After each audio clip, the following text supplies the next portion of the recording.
सुनील अली और कीको साहब से है और सिद्धूपा जी से भी जानना चाहेंगे कि ये जो पिछले 1-1.5 हफ्ते 2 हफ्ते या मान लीजिए महीने का वक्त गया है, इन दिनों में आप लोग कहाँ मशरूफ थे और मिस किया आपने उस मंच को जिस मंच पे आप लोग अक्सर लोगों को हंसाते थे?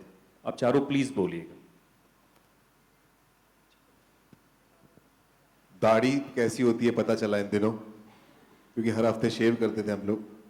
मैं एक फिल्म की शूटिंग कर रहा था जो जल्दी रिलीज होगी, तो मैंने इस दौरान ये कर लिया, तो टाइम था और बड़ा अच्छा लग रहा था इन दिनों की 4-6 किलो भार से कम घूमना अच्छा लगता है, तो एहसास हुआ। बट यस, इस दौरान बहुत सारा खाया पिया, घूमे फिरे और दुआएं की कि जल्दी जल्दी शो मिले, शुरू हो, और अब शुरू होने वाला है, तो इस बात से खुशी है। मैं जेल गया लेकिन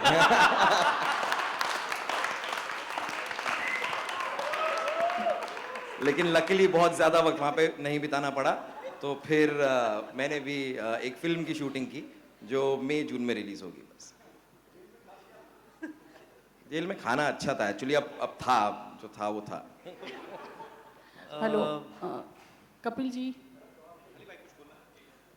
मैं इस बीच में खालीपन को थोड़ा सा एंजॉय कर रहा था और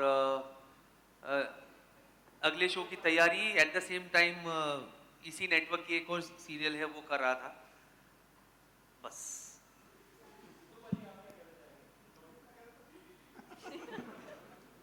देखिए, ये शो पिछले 3 साल से हमारी पहचान था। नाम ही खोदोगे तो किधर जाओगे और पहचान खोदोगे लल्ला तो बिखर जाओगे। जहां गए लोगों ने कहा ये शो होना चाहिए, और जब वो कनेक्ट होता है ना, लोग आपको मिस करते हैं, और लोग चाहे ट्विटर हो चाहे अखबार हो, लोग आपको याद करते हैं।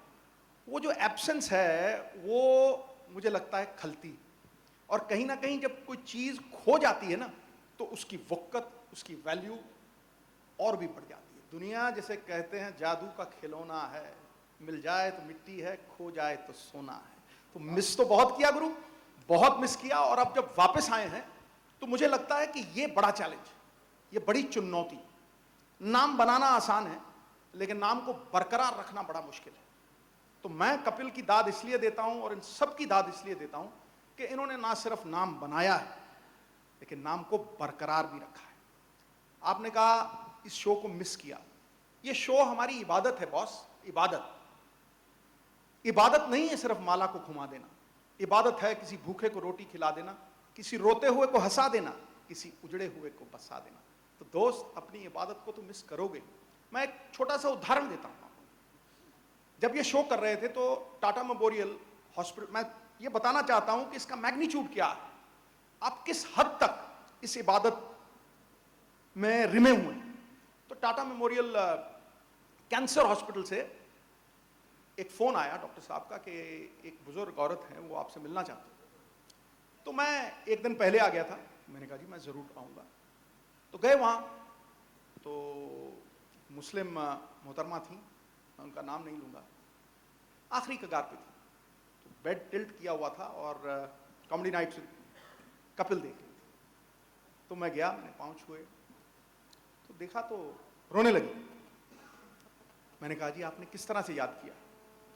उसने कहा बेटा तुम्हारा धन्यवाद करना चाहती थी, तुमने मेरा दर्द आसान कर दिया और मेरी मौत आसान कर दी।